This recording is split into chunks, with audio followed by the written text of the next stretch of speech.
श्री सद्गुरुदेव भगवान की जय। गुरुर्ब्रह्मा गुरुर्विष्णु गुरुर्देव महेश्वर गुरु साक्षात् परम ब्रह्म तस्मै श्री गुरुवे नमः। अखंड मंडलाकारं व्याप्तं येन चराचरं तत्पदं दर्शितं येन तस्मै श्री गुरुवे नमः। ओम। देखिए, आज इस धरती पर जहां आप सब लोग विद्यमान हैं, श्री गुरु महाराज के पावन चरण का पदार्पण हुआ है।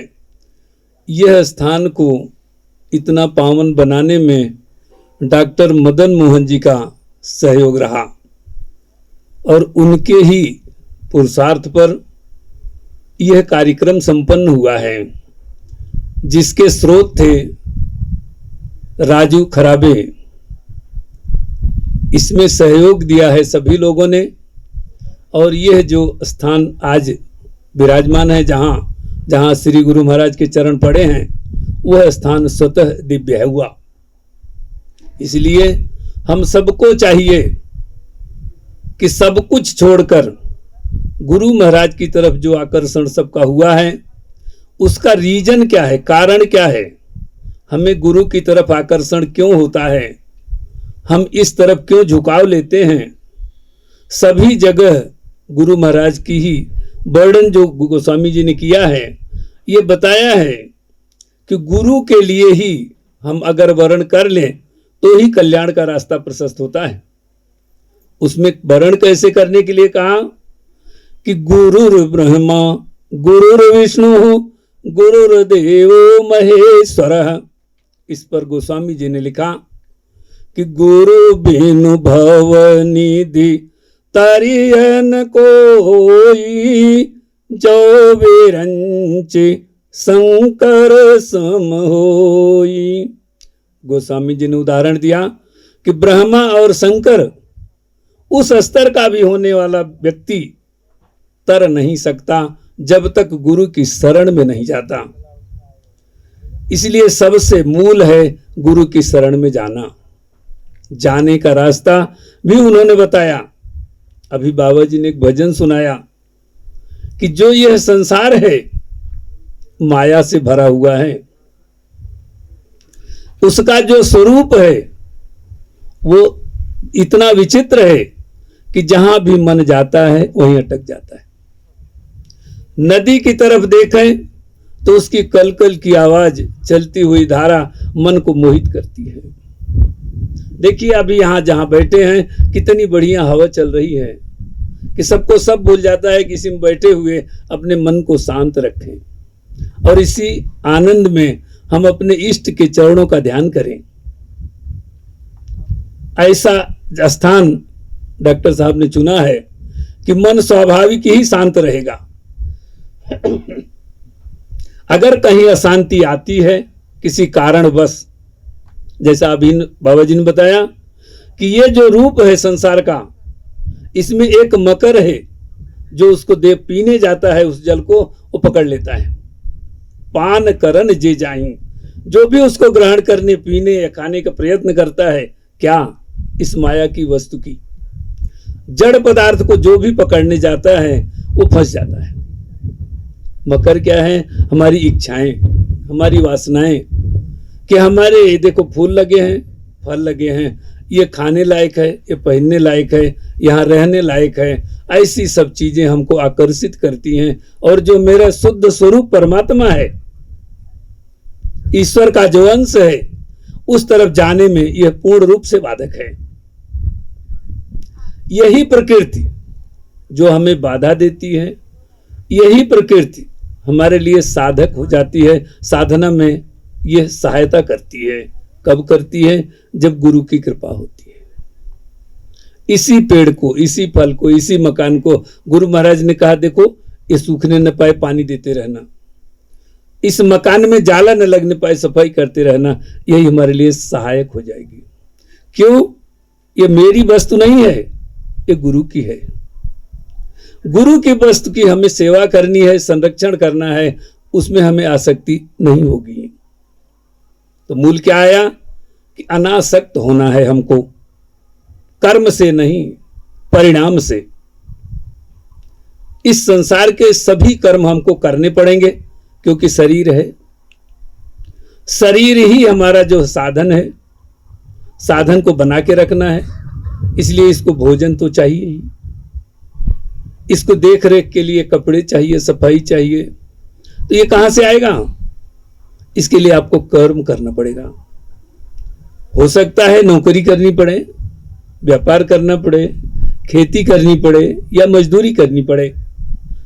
उसको करते हुए हमें सिर्फ ये भान होना कि हम नहीं कर रहे, ईश्वर कराता है, वैसा हम कर पाते हैं।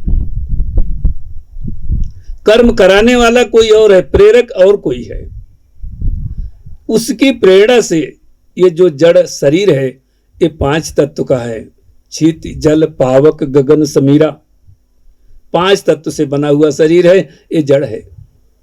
लेकिन जो इसका संचालन करता है, जो इसको चलाता है, वो 16 तत्वों का है। 5 ज्ञानेंद्री, 5 कर्मेंद्री, 5 प्राण और 1 मन। ये उसका संचालन करता है। जब हम इसमें अधीन हो जाते हैं, किसके? पदार्थ के, वस्तु के, तब हमको माया दिखती है, आसक्ति दिखती है। ये हमारे हैं ऐसा हमें दिखता है। जब हम ईश्वर की तरफ जाते हैं, अपने मन को ईश्वर उन्मुख विचारधारा के स्वरूप बनाते हैं, तब यही चीजें ईश्वर की दिखाई देती हैं। ईश्वर की वस्तु के साथ कोई दुरुपयोग नहीं करता, इसलिए उसकी सेवा में, उसकी सफाई में हमेशा मन लगा के रखता है कि ईश्वर का है। तो धीरे धीरे जो वस्तुएं ईश्वर की हैं, तो वो ईश्वर कैसा होगा, उसकी तरफ चलने की प्रेरणा मिलती है। और वो कहां पर है? ईश्वर ईश्वर बार बार आप सुनते हैं, यही स्वर ही ईश्वर है। ये स्वर ही ईश्वर है, इसी को पकड़ना है। इसी को गोस्वामी जी ने भी कहा, ईश्वर अंश जीव अविनाशी, चेतन अमल सहज सुख राशि। यही ईश्वर, यही जो हमारा स्वर है, यही परमात्मा का अंश है। जिस क्षण तक ये इस शरीर में है, तभी तक ही हम आप कहते हैं ना, जिंदा हैं, चल फिर रहे। जिस दिन श्वास बंद हुई, डॉक्टर साहब लिख देते हैं रेस्पिरेटरी सिस्टम फेलोर। मृत्यु कोई नहीं लिखता, डेथ नहीं लिखता, रेस्पिरेटरी सिस्टम फेलोर, सीधा सीधा। तो श्वास ही बंद होती है और उसी से अंतिम समय कहा जाता है। तो इसको पकड़ना है हमको, इसको जानना है, ये हमारा शुद्ध स्वरूप है। लेकिन आकार नहीं पता हमको, इसका कोई भी आकार नहीं है, क्योंकि परमात्मा निराकार है, निर्वयव है। उसकी तरफ चलना, वही चलेगा जो निराकार है और अपने गुण में बरतता नहीं। ईश्वर का जो शुद्ध स्वरूप है, वो आकार रहित है। इसलिए सबको चाहिए कि हम निराकार हो जाएं। लेकिन जैसे ही हम निराकार होने के लिए अपने श्वास को पकड़ने के लिए बैठते हैं, भजन करने के लिए बैठते हैं, नाम देने के लिए बैठते हैं, मन भाग जाता है। मन जो कर्म कर आए हैं पिछले जन्मों में या पिछले पीरियड में, मन उसी में भाग जाता है। उसी को रोकने के लिए जिसने मन रोका है, उसकी शरण में जाने का विधान है। इसलिए हम लोगों के लिए गुरु की आवश्यकता है। गुरु का शुद्ध अर्थ होता है, गु नाम इंद्रियों का जो विषय उन्मुख विचारधारा है, उसको प्रकाश में लाना, ज्ञान में प्रकट करना, रू नाम प्रकाश का है। वही गुरु भगवान हमारे जो सांसारिक विषयात्मक विचार हैं, उसको ही परिवर्तित करके अपने प्रकाश की तरफ ले जाते हैं, परमात्मा की तरफ ले जाके जाने का रास्ता बताते हैं। इसलिए उन्हीं का स्वरूप पकड़ें। तो जब मन भागने लगे, गुरु का स्वरूप सामने रख ले, नख से सिख तक उसको देखते रहें। धीरे धीरे धीरे मन इष्ट की तरफ हो जाएगा। और जब इष्ट को पकड़ेंगे, गुरु को पकड़ेंगे, तो गुरु के अंदर जो चीजें हैं वो हमारे अंदर भी धीरे धीरे उतरने लगेंगे। बस तब कल्याण का रास्ता प्रशस्त होता है। इसीलिए गुरु की आवश्यकता है। गुरु की शरण में जाना और उनको प्रणाम करना, उनसे निवेदन करना कि प्रभु हमारा मन आपके चरणों में रहे, लेकिन हमें कुछ चाहिए नहीं। संसार की कोई भी वस्तु से अनासक्त रहिए। सेवा की जो भी आवश्यकता होगी, गुरु महाराज को पता है, जानकारी है, वो सब आपको अपने समय समय से देते रहते हैं। इसलिए उसको जो वस्तुएं प्राप्त हों, ईश्वर का प्रसाद मानकर हम आप ग्रहण करें। हमारी वस्तु है, हमारा समाज है, हमारा परिवार है, ऐसा नहीं, ईश्वर के द्वारा दिया हुआ है। इसलिए हमारे अंदर सेवा भाव रहेगा और सेवा भाव से ही कल्याण का रास्ता प्रशस्त होगा। इसलिए सबको यह चाहिए कि अपना इष्ट निर्धारित करे, सुबह शाम उसका चिंतन करे। जो कुछ भी दिन भर कर्म बने शरीर से, मन से, शाम को सोते समय 2 मिनट उनको याद करे और उस कर्म का जो परिणाम हुआ वो आपका अच्छा या बुरा हम नहीं जानते, ये आपका ही है। इसलिए मुझे आपकी शरण में रहना है, आप मेरा कल्याण करें। आपसे इतनी प्रार्थना है कि हमारा मन विषयात्मक वृत्ति में न जाए, जहां जाए वहां आपका स्वरूप दिखाई दे। धीरे धीरे मन शांत होगा और कल्याण का रास्ता प्रशस्त होगा। ओम श्री सद्गुरुदेव भगवान की जय। माइक।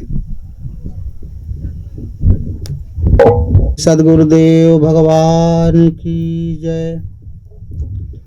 गुरुर्ब्रह्मा गुरुर्विष्णु गुरुर्देवो महेश्वरः गुरुर्साक्षात् परब्रह्म तस्मै श्री गुरुवे नमः। अखण्डमण्डलाकारं व्याप्तं येन चराचरं तत्पदं दर्शितमेन तस्मै श्री गुरुवे नमः। ध्यानमूलं गुरोर्मूर्ति पूजामूलं गुरोर्पदं मंत्रमूलं गुरोर्वाक्यं मोक्षमूलं गुरोर्कृपा। ब्रह्मानन्दं परमसुखदं केवलं ज्ञानमूर्तिं द्वन्द्वातीतं गगनसदृशं तत्त्वमस्यादिलक्ष्यम्।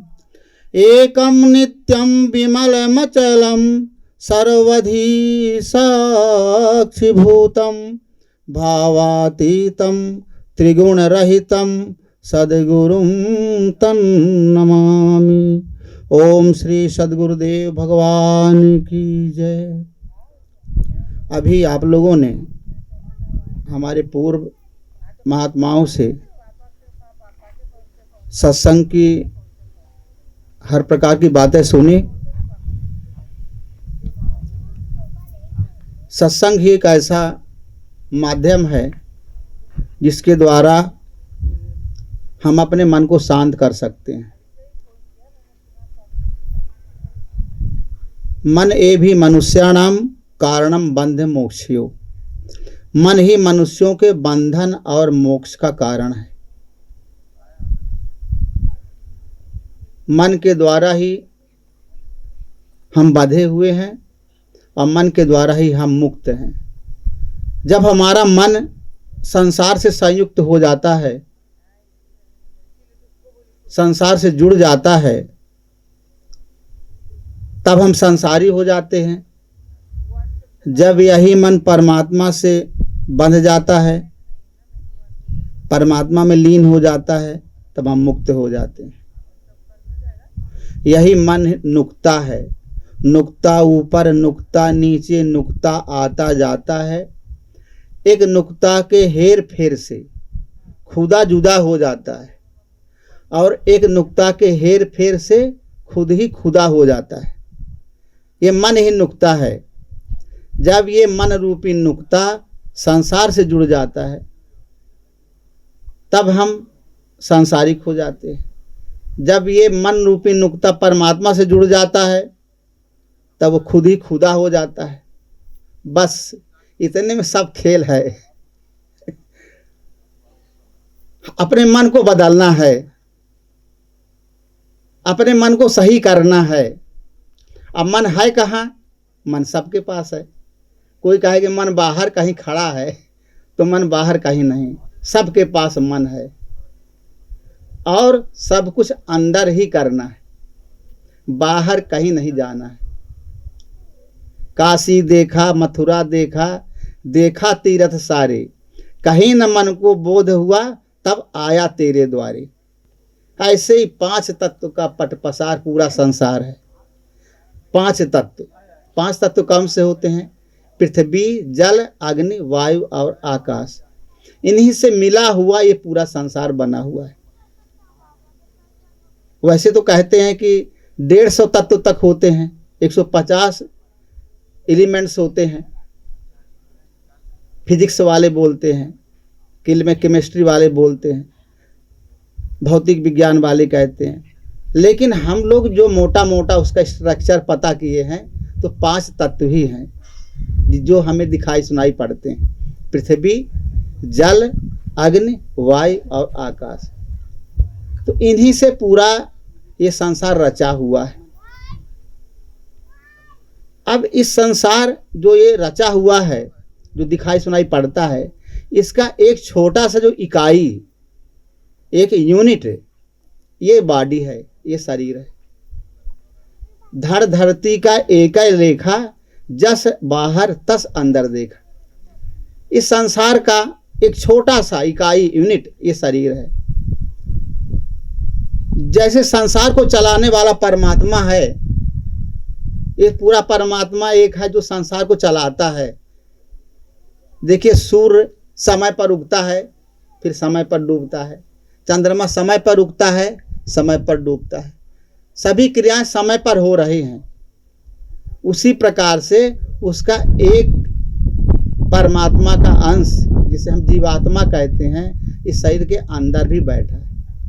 उतना ही पावरफुल, उतना ही एनर्जी लिए हुए सबके अंदर आत्मा बैठी हुई।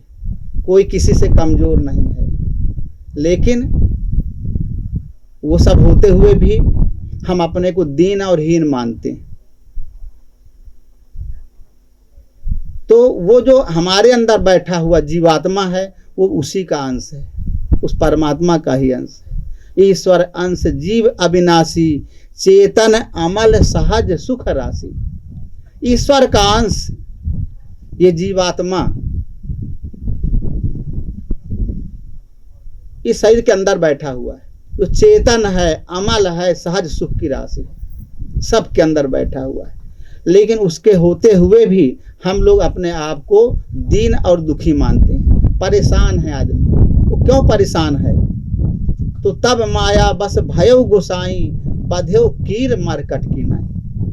कहते हैं कि भाई इतना जो इसके अंदर जीवात्मा है, परमात्मा का जो अंश है, होते हुए भी वो दीन और दुखी है। तो क्यों दुखी है? बध्यो कीर मरकट की नाई। जैसे तोता और बंदर फंस जाते हैं जाल में मदारी के, और फिर मदारी नचाता रहता इधर उधर तमाम, ऐसे ही हम ये जीवात्मा भी उसी माया रूपी मदारी में के हाथ में फंस गई।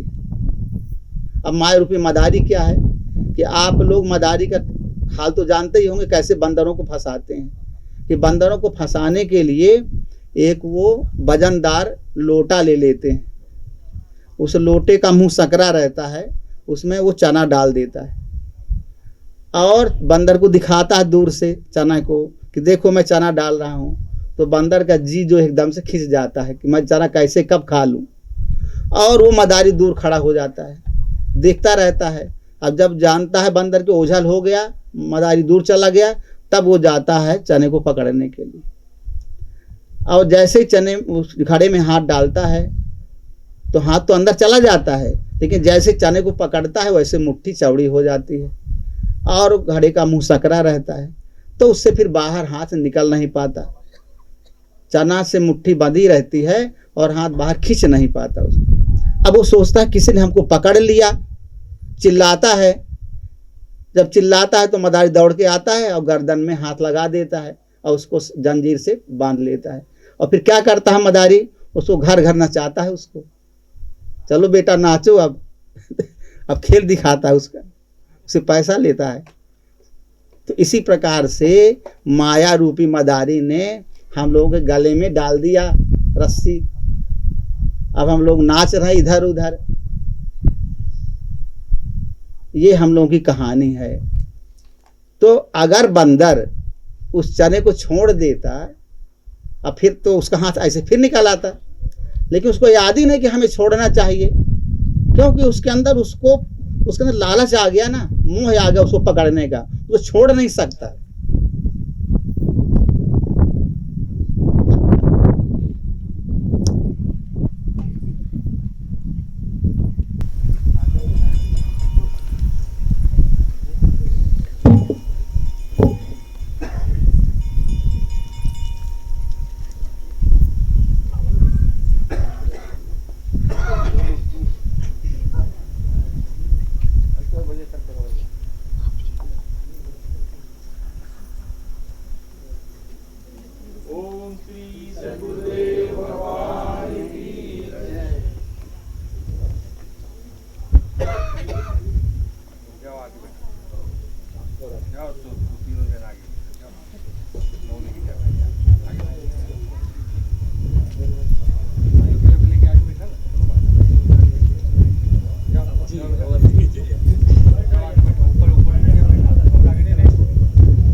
क्या प्रोग्राम हो रहा है? कुछ प्रवचन वगैरह हुआ? कोई भजन वगैरह गाए? अच्छा, और कैसे हो? यहाँ के प्रधान कौन है? पर सरपंच?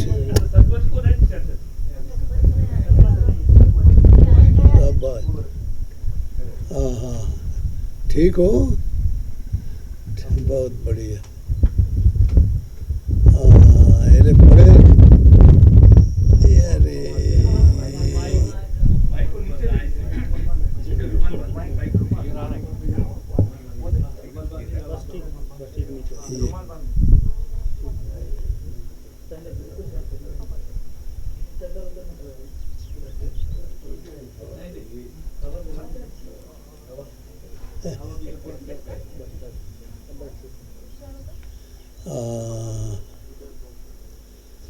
ये लोग जो है यहाँ के महाराष्ट्रियन, ये बहुत कर्मठ लोग, बहुत मेहनत करते हैं, लेकिन मिलता नहीं उनको। वो डिग्री है, जहाँ है तहाँ एडजस्ट है। ब्रह्मा अपनी जगह, शंकर अपनी जगह, सुरेश इंद्र अपनी जगह, वहाँ से वो हट चल नहीं सकते। एक उदाहरण, MA BA की डिग्री है ना, कहीं इधर उधर होती है, लड़के पढ़ के जाते हैं, पास करके निकल के चले जाते, फिर लड़के जाते हैं, पास हो निकल के चले जाते। MA कहीं जाता आता है, BA कहीं जाता आता है। ऐसे ही टाइटल, ये अध्यात्म जगत के देवी देवता डिग्री है। इस एक प्रकार के ये पद है, इनकी अनुभूति होती है अंतर जगत से। तो इसलिए सब चाहते हैं। और ये तत्व कर्म जो किसके हाथ में? मानव के। कर्तव्य से बड़ा कोई नहीं।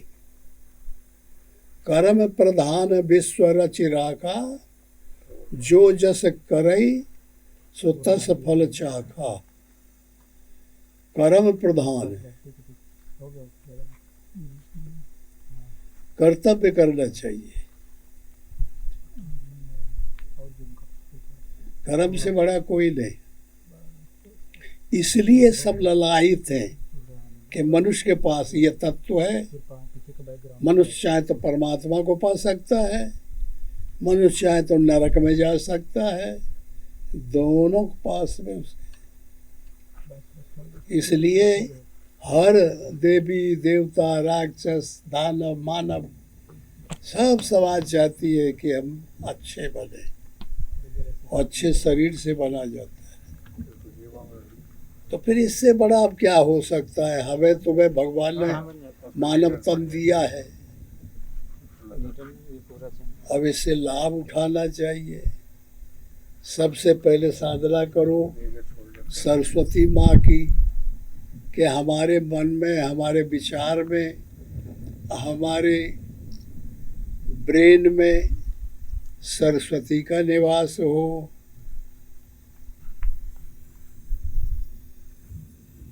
और जब सरस्वती आ जाएगी तो लक्ष्मी आ जाएगी।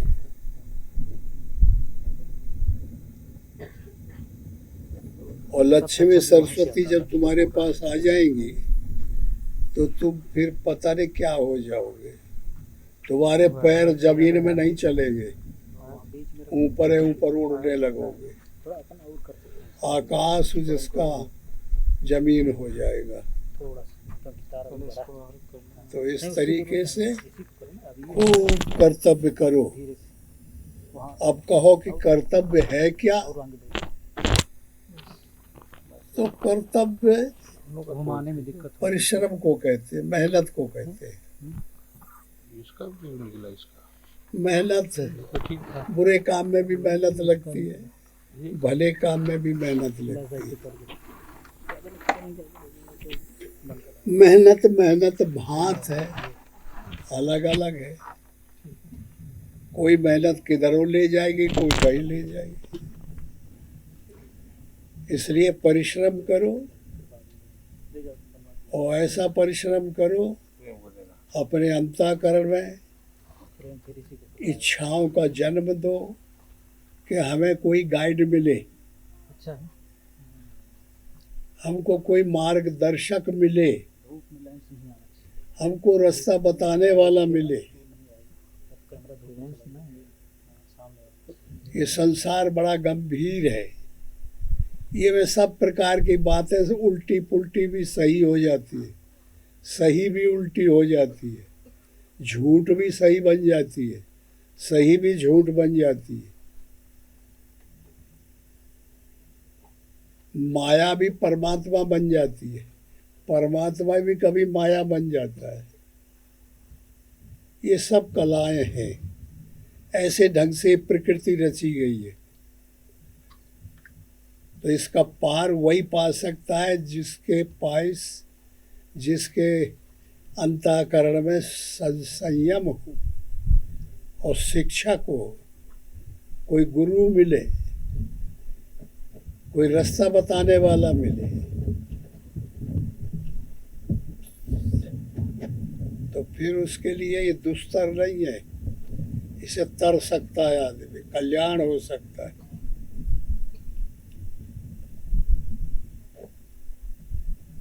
और उसकी मोटी मोटी बातें इतना ही है कि हम जो कुछ करें वो निष्काम करें। सकाम करेंगे तो हम बंध जाएंगे। भगवान है और यह भगवान की दुनिया है, प्रकृति माया।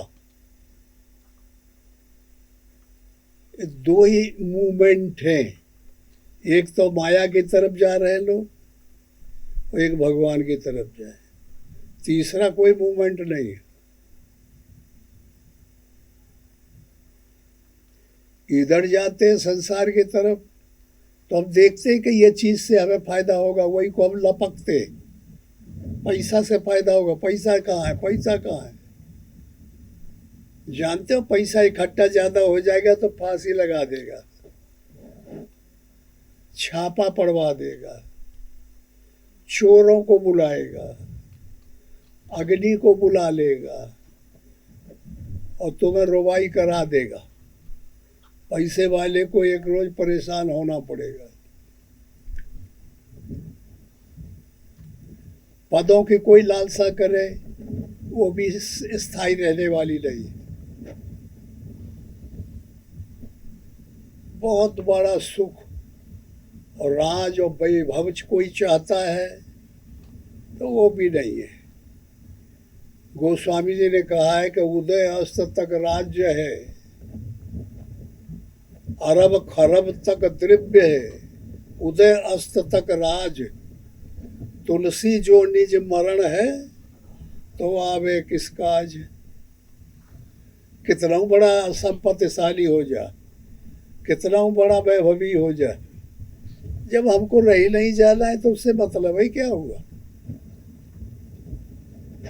इसलिए इन सब विचारों को करने के बाद यह निश्चय होता है कि भाई हम लोग अध्यात्म क्या है।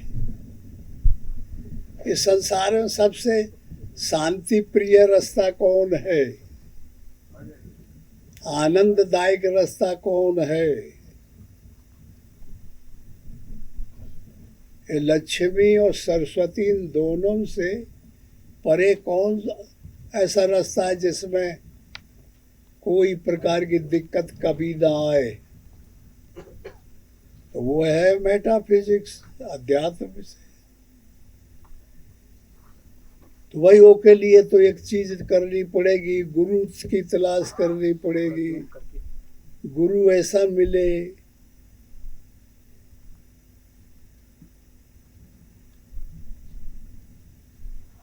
गुरु ऐसा मिले जो कि अपने को कृतार्थ किया हो,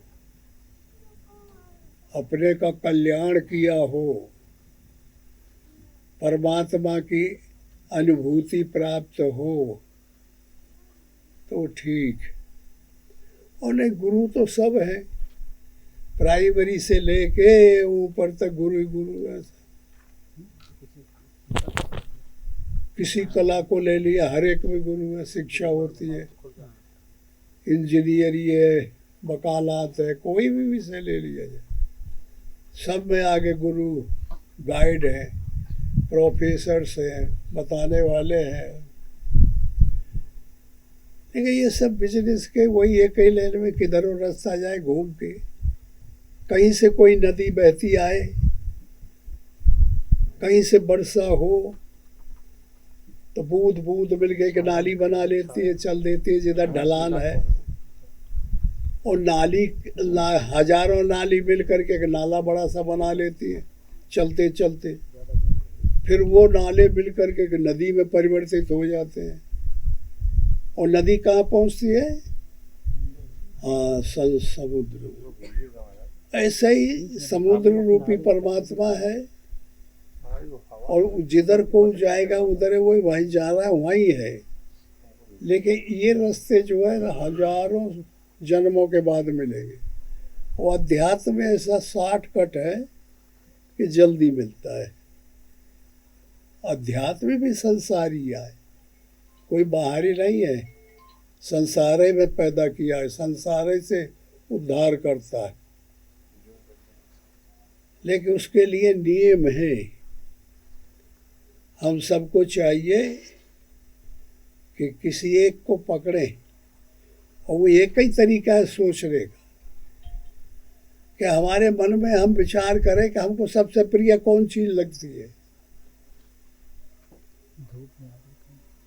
बैठ के विचार करें, बार बार सोचें, बार बार ये प्रस्ताव परमात्मा के यहाँ डालें, अपनी आत्मा के यहाँ डालें कि हमें कौन, हमारा गाइड कौन है, हमको सबसे प्रिय क्या लगता है।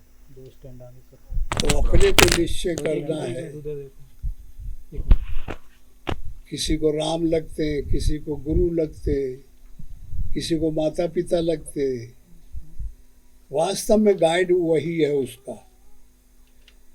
सबसे प्रिय क्यों लगते हैं कि कोरों अनेक जन्मों से उससे लेना देना उसका रहा है, इसलिए लगाव ज्यादा है। तो जानते हो कि जिस बैंक से तुम्हारा लेना देना पहले से चला आ रहा है, अगर उससे भी कोई बड़े से बड़ा काम करोगे तो शायद सार्थकता उसी में मिलेगी, नया करने में दिक्कत आएगी।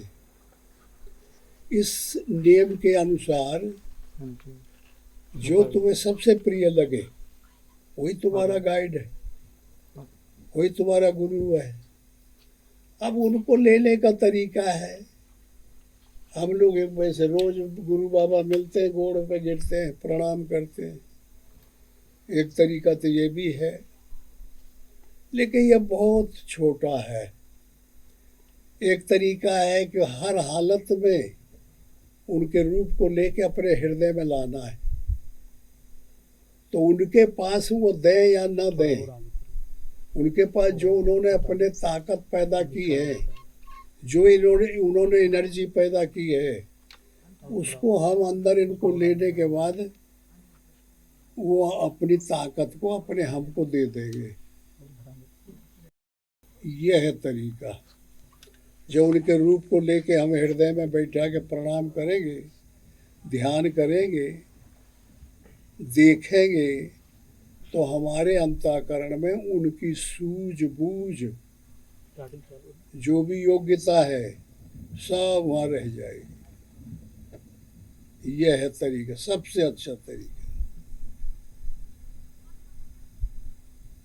और बहुत से सहायक तरीके हैं। बैठो उनके पास, उनकी बातें सुनो, उनके तरीके सुनो, उनकी शैलियाँ सुनो, उनका आशीर्वाद लो। ये सब ऐसा करने से रैपिड प्रमोशन होता है, जल्दी से तरक्की हो जाएगी और फिर वो सब उसकी समझ में आने लगते हैं। संसार की तो साधारण बातें हैं, अंतर जगत फकीरी पार्लियामेंट की बातें समझ में आने लगती, गंभीर से गंभीर बातें समझ में आने लगती। तो इस तरीके से हर आदमी को निष्काम करना चाहिए। सकाम और निष्काम दो प्रक्रिया है। अगर हम सकाम करेंगे, जैसे हम सर्विस करते हैं और महीने पर तनख्वाह मिली और उठा कर रख लिए जेब में, और इतना खुशी हुई कि वहाँ उछल पड़े कि ओह इतना बड़ा नोट की गड्डी मिली। तो वो जो खुशी हुई वो हमको समझ में नहीं आया, उसके साथ साथ ईगो घुस गया, अहंकार अंदर चला गया, वो निकाला नहीं निकलेगा। उसका तरीका है कि जब वो खुशी मिले, जो महीना भर मेहनत किए और उसका परिणाम मिले, उसका फल मिले, जहाँ मिले तो उसे ले करके गुरु बाबा को सौंप दो। अरे गुरु बाबा ले नहीं जाएगा, रहेगा तुम्हारे ही पास। ऐसा डर ना लगे कि तुम्हारा पैसा चला जाए, गुरु लेके भाग जाए। गुरु बाबा तो तुम्हारे बच्चों के अंदर है, विचार में है, बाहर दिखता नहीं। तो सौंप दो, भगवान ये आपका है। परिश्रम मैंने जरूर किया, लेकिन परिणाम आपका हक, मेरा हक नहीं है। परिणाम, फल आपका है और मैं भी आपका हूं। पीछे अपने को भी सौंप दे। ऐसी भांति बनाने से, ऐसा अंतःकरण बनाने से दीर्घ काल निरंतर अगर साधना चलती है तो वह दिन दूर नहीं कि परमात्मा फिर तुम्हें अपना बना लेगा, एडमिशन ले लेगा, एडमिट कर लेगा। क्यों? कब इसमें गुंजाइश उनके दूसरी रही नहीं गई। गुंजाइश तब है जब हम अपना बना, मैं कर रहा हूँ, ये मैंने किया, मैंने किया, मैं करता हूँ, मेरा मकान है, मेरा शरीर है, मेरा चेला है, मेरा गुरु है, मेरा जमीन है, मेरी चीज है, ये तो है नहीं। यही बीमारी का घर है। वो तो यह है कि जो कुछ है भगवान आपका है, मैं तो निमित्त मात्र हूँ। आप अंदर बैठे हैं, सब कर रहे हैं और नाम मेरा हो रहा है। एक नया नया भजन बनाया है ना, हाँ, भगवान सब करते हो, नाम मेरा होता है।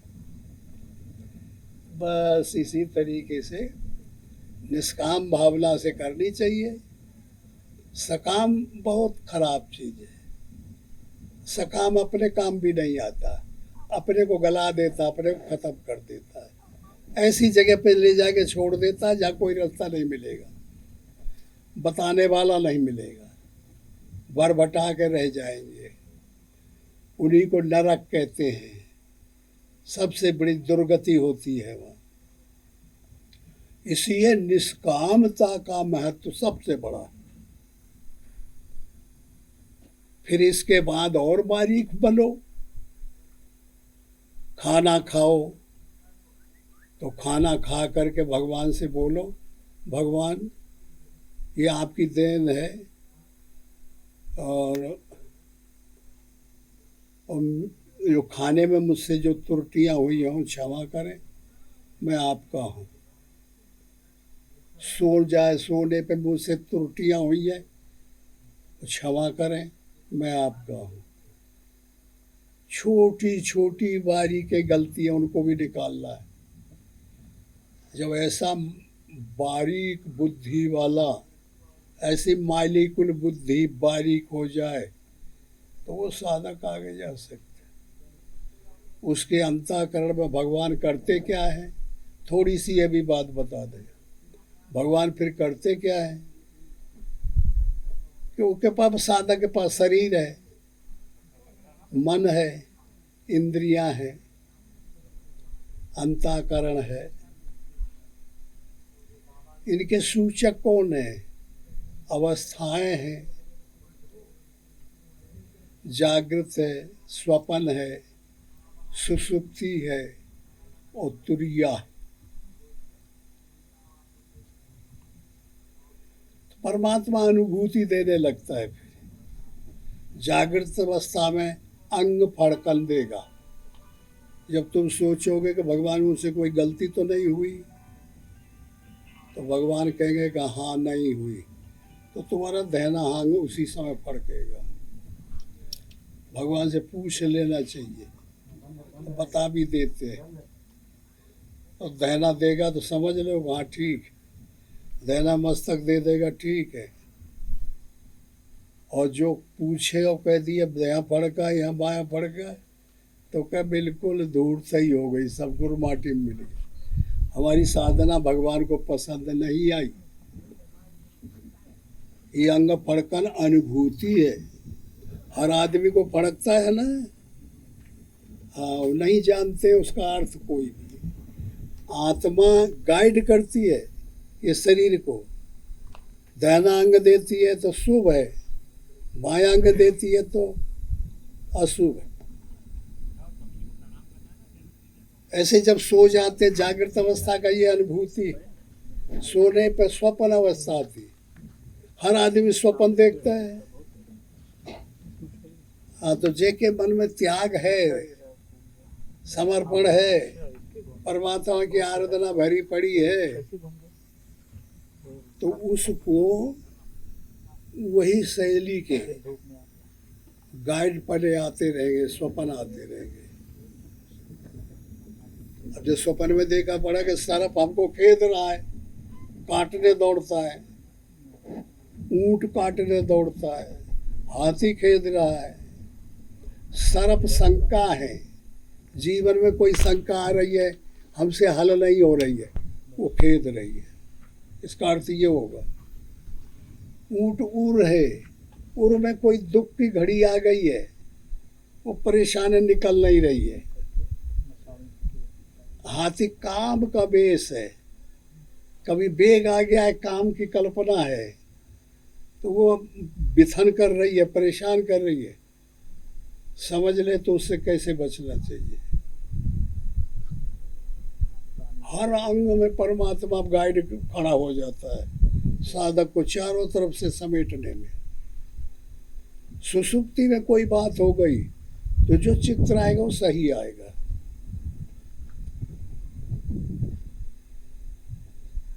उसमें आएगा सुसुप्ति सूरा संबंधित अनुभव। ध्यान में जब स्थिति होगी, परमात्मा की लगन लग गई और सही हो गया, तो जो भी हमारा फ्यूचर होगा वो गाइड आ जाएगा।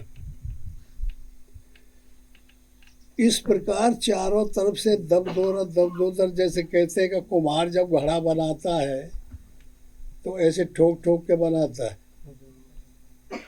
तो ठोकेगा तो टूट नहीं जाएगा, नहीं अंदर हाथ लगा लेता है, देखे ऐसे अंदर हाथ। ऐसे ही है परमात्मा, जब उद्धार करता है किसी का तो ऊपर से बताता जाता है, अंदर से सजग करता जाता है, गाइड करता जाता है, ये गलत रास्ता आ गए, यहाँ इधर चलो। गाड़ियों में यंत्र लगे हैं ना आजकल, हर रोड बताते जाइए, आगे बताते जाए, ये रोड चलो, ये नहीं इधर चलो। ऐसे ही दिशा सूचक हमारे अंतःकरण में भी लगे हुए। तो ऐसे जो साधक होते हैं उनको देर नहीं लगती परमात्मा की तरफ जाने में और अनुभूतियाँ प्राप्त करने में। इसलिए हमारा तो लोग सब बहन भाइयों से यही अनुरोध है कि अच्छी कुछ बातें लगी हों तो जहाँ अंदर में पावे, जिस जगह की बात हो वहाँ बैठा दें और नट बोल्ट कस दें, खो न जाए, निकल न जाए, जीवन में काम देगी। बोलो गुरुदेव भगवान की।